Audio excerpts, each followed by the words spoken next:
Give it up for Michael Dean Ester, everybody. Michael Dean Ester.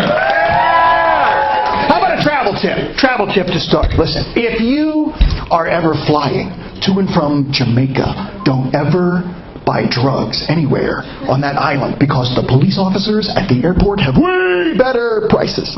Okay. People ask me, when did you know you wanted to be a comedian professionally? I remember telling a joke way back in a high school cafeteria and everybody laughed. Great. Then a cheerleader came over and sat right next to me. She wore a sweater so tight I could tell which brand of tissue she used to stuff her sports bra. She whispered, "Funny guys are so sexy." She said, "Do those lips kiss as well as they tell jokes?" I said, "You'll just have to find out." And she did.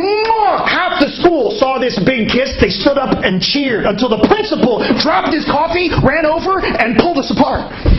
That's the day I knew I would have to become a comedian for a living, because I can never go back there to my job as a teacher.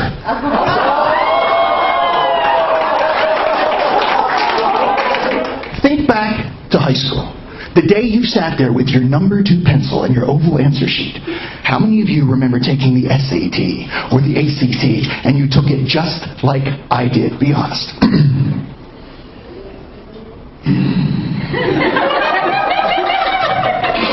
I have no idea.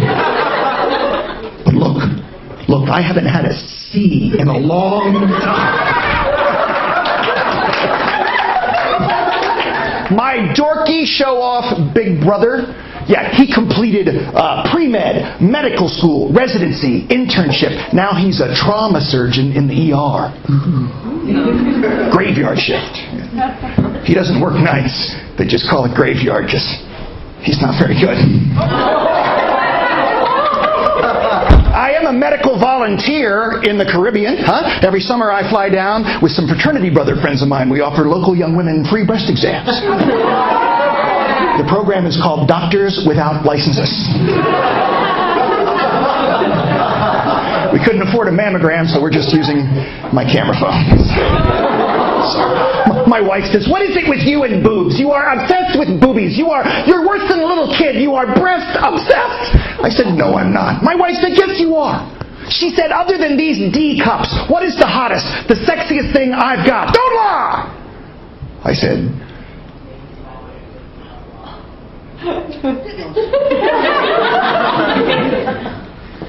"Your sister?"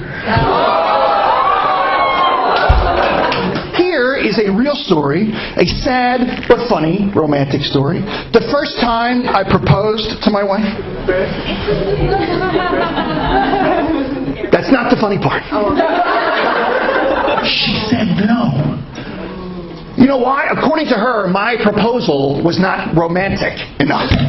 Women judged me, yes or no. I was dressed up, down on one knee. Here's every word I said. I said, "Kathy," because that's her name.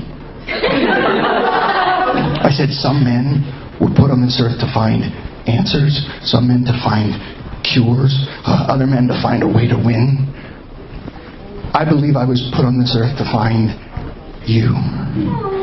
I'm just a humble guy asking the girl of his dreams, will you marry me? Send."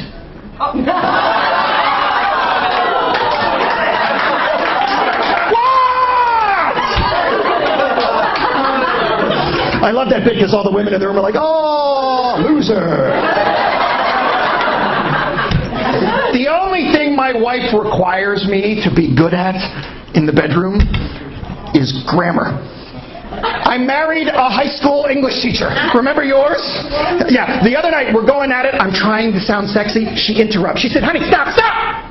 She said, "It's you are my bitch. You are my bitch. You my bitch, baby, has no verb. How can I feel like a sex object if you won't make me a direct object?"